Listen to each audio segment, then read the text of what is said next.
Okay, Edward. Well, thank you for meeting with me today.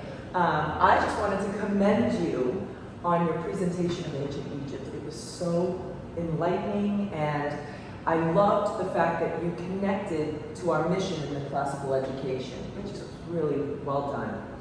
After reviewing the clay reliefs our students created, you could clearly see, high levels of rigor through imagery that depicts the influences of the human. Which one was your favorite? Of the students' work? Yes.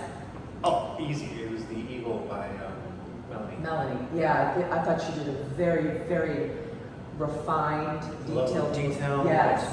The meticulous execution of the color. Yes. Researching the actual color for the actual Egyptian, what the symbology was. She did all that.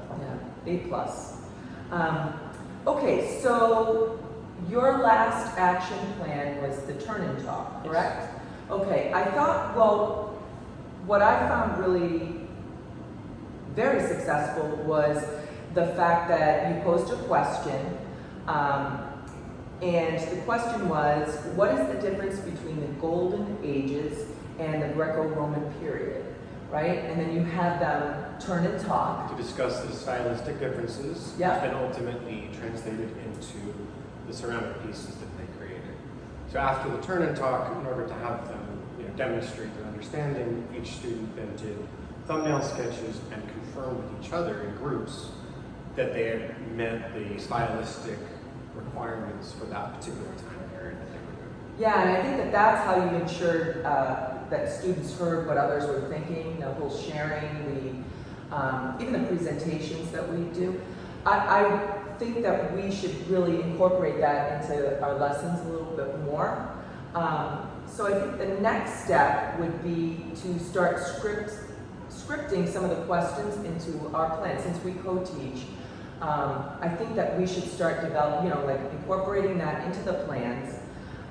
We can cold call, and then we can stamp for understanding. One good question that we could pose them would be, with each, when we show them the next body of work, to make the stylistic connections to the previous work that they've seen. So when we go from, the Greek to the Roman, identifying which of the features of the Greek are maintained and what has been then elaborated and developed further. Absolutely.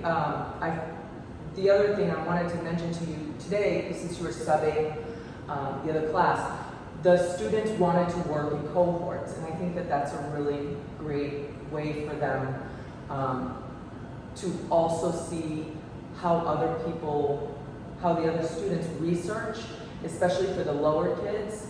I think some of them will develop skills like research skills and study habits that perhaps they feed off of each other. So if they're, the rising tide lifts all boats? That's right, yes.